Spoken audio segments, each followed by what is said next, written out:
आज आर्गूमेंट्स मुकम्मल हो चुके हैं तीनों ट्रांसफ़र एप्लीकेशंस पे, जिसमें तारिक फजल चौधरी ने, अंजुम अकील ने और खुर्रम नवाज़ ने फ़ाइल की थी।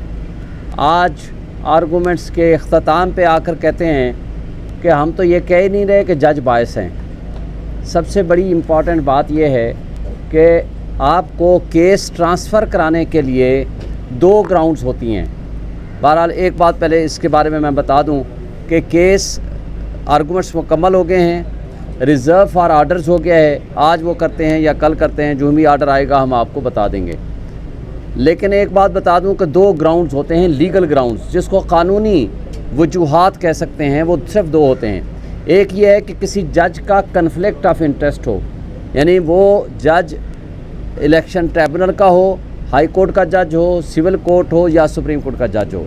यानी कन्फ्लिक्ट ऑफ इंटरेस्ट पेक्यूनरी भी हो सकता है, यानी पैसों का एक दूसरे से मफाद वाबस्ता हो सकता है उस केस से, या उसमें प्रेजुडिस हो सकता है। मसलन मेरी पटिशन है, जज मेरा भाई बैठा हुआ है, तो वो कन्फ्लिक्ट ऑफ इंटरेस्ट में आएगा।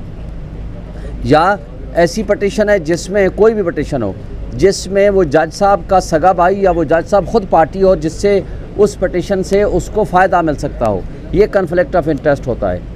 और इसके अंदर दूसरा एक होता है ग्राउंड, जो असल ग्राउंड जो यहाँ इन्होंने लिया है वो है बायस, जज बायस्ड हो।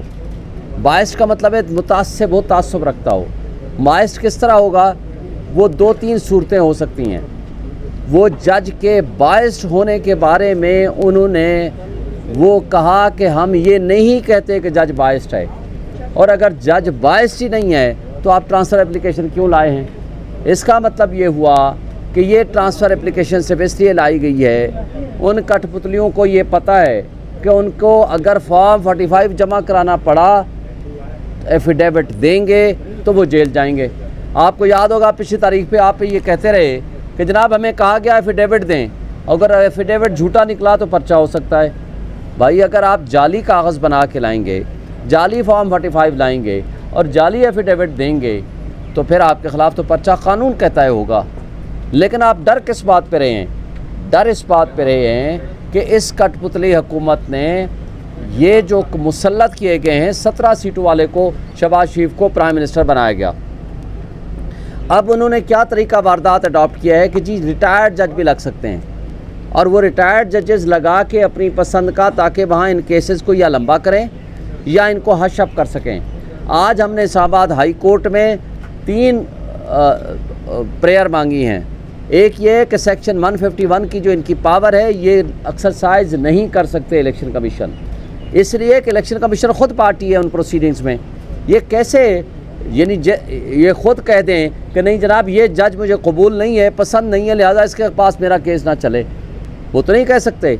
लिहाजा दूसरा हमने उस आर्डिनेंस को चैलेंज किया है, और तीसरा हमने वहाँ इनके इस आर्डर को, जिस तरह इन्होंने नोटिस हमें किए हैं, चार्ज एज्यूम किया है हमारे इस केस में, हमने इन तीनों को चैलेंज कर दिया है। और वहाँ हमें अभी आर्डर का नहीं पता क्या आर्डर हुआ है, जो ही आएगा वो भी आपको बताएंगे। एक बात आखिरी, वो ये, क्योंकि सिर्फ इसी से मुताल्लिक़ मैं बात करूँगा, वो ये कि मुझे ये बताएं कि आज तक आप फॉर्म 45 के ज़रिए या 47 के ज़रिए आप अपने आप को MNA कहते हो, किस मुँह से कहते हो? अगर आपके पास फॉर्म 45 जो यहाँ लहरा कर गए थे पिछली दफ़ा, आपको पता था, याद था, आप अदालत में जाकर कहते हो कि जी मेरे पास तो फॉर्म 45 है ही नहीं, और आज तक ना मीडिया को दिखाए, ना दिए, ना इलेक्शन कमीशन के पास लेकर आए। तो लिहाजा अगर आपने जो 55,000 या 53,000 से हारे हुए हैं, या 45,000 से या 50,000 से हारे हुए लोग हैं, वो आकर अपने आप को MNA बना के फिरते हैं, तो that is wrong, illegal and unlawful. और एक बात, जो कल तस्वीरें शाये हुई हैं, इससे साबित हो गया है कि साबिक प्राइम मिनिस्टर इमरान ख़ान, जिसको जो फैसिलिटीज़ क़ानून के मुताबिक मिलनी चाहिए थी वो नहीं मिल रही।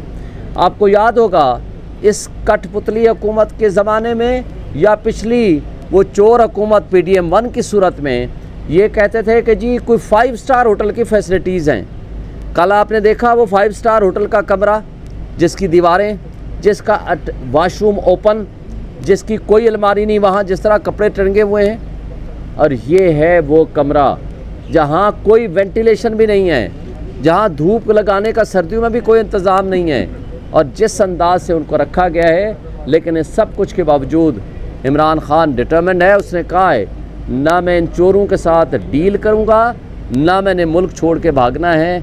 मेरा मरना जीना इस मुल्क के साथ है, इन मुल्क के लोगों के साथ है। और लास्ट एंड द फाइनल मेरी सब्मिशन ये है कि इस मुल्क को बचाना है तो इमरान खान के ख़िलाफ़ ये जाली मुकदमात ख़त्म करने पड़ेंगे। अगर इस मुल्क को बचाना है, 25 करोड़ आवाम के हुकूक़ का तहफ़्फ़ुज़ उनको देना है, तो आपके पास एक ही ऑप्शन है कि आवाम को हक़ के हुक्मरानी देना पड़ेगा, क्योंकि ये वो मैंडेट है जो आवाम ने इमरान खान और उनके नुमाइंदों को दिया है। और ये काबिज़, ये इस्टेब्लिशमेंट के कठपुतली, ये चोर रिटर्निंग ऑफिसर्स, वो करप्ट ब्यूरोक्रेसी और इस तरीक़े से तमाम वो इदारे जिस तरह एक शख्स की दुश्मनी में यूनाइटेड हैं और एक शख्स को नीचा दिखाने के लिए 25 करोड़ आवाम पे डाका डाल के बैठे हुए हैं, ये अपने इबरतनाक अंजाम को पहुँचेंगे। इसलिए मैं उनको वार्न कर रहा हूँ, आज भी वक्त है, सुधर जाएं। उस दिन का इंतज़ार न करें जिस दिन ये पब्लिक उठे, लोग उठें। जो आपने कश्मीर में सूरत हाल देखी है, वो दिन आपको यहाँ भी अनकरीब देखने पड़ेंगे। आमिर बात कर ले फिर। जी, बिस्मिल्लाहिर्रहमानिर्रहीम। सबसे पहले तो मैं आपकी तवज्जो 8 फरवरी से एक दिन पहले 7 फरवरी की तरफ दिलवाना चाहूँगा कि इस इलेक्शन को, जो कि पिछले पाकिस्तान बनने के बाद आज तक जितने इलेक्शन हुए हैं, सबसे गंदा तरीन इलेक्शन, सबसे भोंडा इलेक्शन और इतने खुला और सरेआम डकैती वाला इलेक्शन पूरे पाकिस्तान की तारीख़ में नहीं हुआ जो 8 फरवरी 2024 को हुआ था। और इसकी बुनियाद तो खैर बहुत अरसा पहले रखी गई। हमारे उम्मीदवारों को डराया धमकाया गया, उन्हें अगवा किया गया, उनके नॉमिनेशन पेपर छीने गए, उनके प्रपोजल स्कैंडर तक को उठाया गया। वो जो कुछ हुआ वो सब आपके सामने है। मैं ये 7 फरवरी से आपको ऑनवर्ड को जो 2 दिनों में किया गया इस इलेक्शन को लूटने के लिए एस्टेब्लिशमेंट की मर्ज़ी से और इलेक्शन कमीशन की मर्ज़ी से और मिली भुगत से, मैं वो ज़रा पॉइंट आपके सामने रखना चाहूँगा। 7 फरवरी को बलूचिस्तान में मस्तोंग या पशीन के मकाम पे एक धमाका होता है। उसमें 24 कीमती जानें ज़ाया होती हैं, 24 बेगुनाह लोग शहीद होते हैं। उस धमाके को बुनियाद बनाकर 8 फरवरी को पूरे पाकिस्तान में मोबाइल फ़ोन और इंटरनेट सर्विसेज बंद कर दी जाती हैं।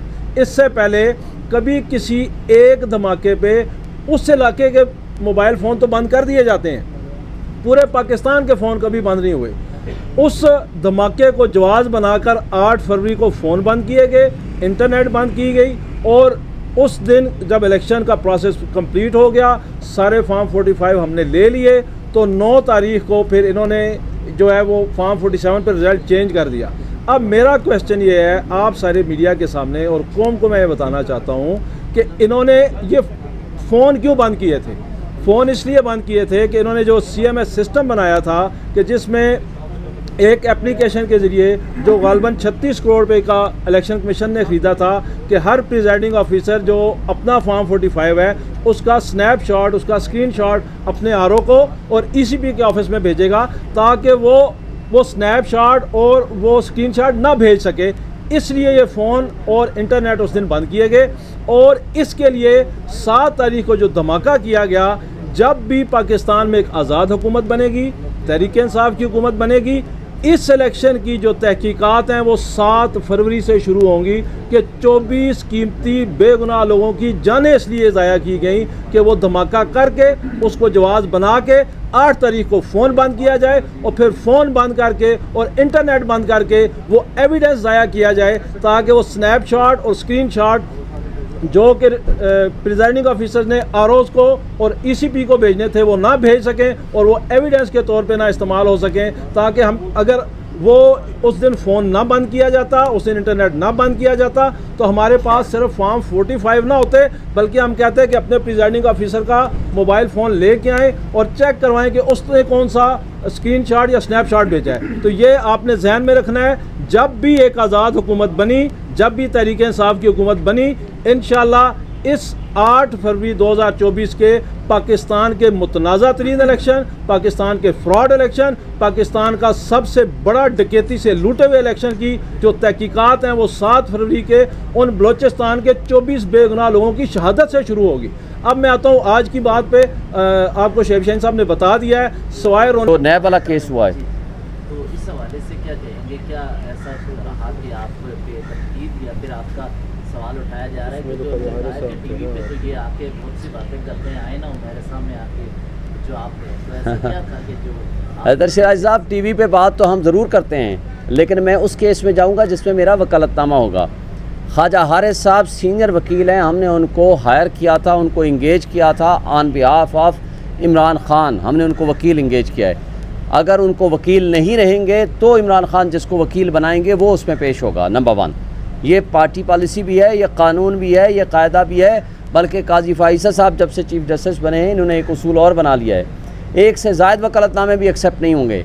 एक वकील होगा तो जब उसका वकालतनामा चेंज करेंगे वो ख़त्म हो जाएगा तो फिर दूसरा वकील आ सकता है।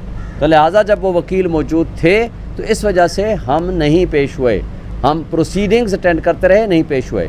दूसरा एक केस रेफरेंस उन्होंने दिया इस्लामाबाद हाई कोर्ट का। जब मैं प्रेसिडेंट था हमारी कैबिनेट ने डिसाइड किया कि हम इस नैब लॉज़ की अमेंडमेंट को जो पर्सन स्पेसिफिक लॉज़ हैं हम उसको चैलेंज करेंगे, क्योंकि जो इन्होंने चेंज किया है अपना केस देखा कि जी कहा है पब्लिक एट लार्ज जहाँ होगी वो पार्टी चैलेंज कर सकती है, नैब में जा सकती है। कहा कि उनके ख़िलाफ़ कंप्लेनेंट कितने थे 86, उन्होंने कहा जी कम से कम 100 बंदा होना चाहिए। अच्छा अपना अगर फ़र्ज़ करो 49 करोड़ का केस है तो कहा जहाँ 50 करोड़ नहीं होगा वहाँ नैब को अख्तियार नहीं होगा। इस तरह उन्होंने अपने केस सामने रखे और उस तरह उनके ही आज़म नज़ीर तारा उनका वकील था, अपने केसेस को सामने रख के नैब लॉ बदलते गए ताकि अपने केसेस ख़त्म करा सकें और धड़ाधड़ ख़त्म कराए। हमने चैलेंज किया था इस्लामाबाद हाई कोर्ट में और मैं 1 साल तक जब तक मैं प्रेसिडेंट था हम उसको परसू करते रहे और वो अभी तक मेरा ख्याल है केस पेंडिंग है। लेकिन चूँकि इस दौरान सुप्रीम कोर्ट का फैसला आ गया तो वो प्रैक्टिकली इन्फ्रक्चस हो गया, क्योंकि सुप्रीम कोर्ट के फाइनल ने अथॉरिटी होनी होती है, ओवर राइडिंग इफेक्ट होना होता है। और दूसरी बात मेरा 1 साल का मैं प्रेसिडेंट था, दूसरे साल दूसरे प्रेसिडेंट आ जाते हैं, अब ये तीसरे प्रेसिडेंट आ चुके हैं, उसकी डिस्क्रिशन है उनकी कैबिनेट की, चाहें तो उस केस को कंटिन्यू करें चाहें तो उसको वापस ले लें।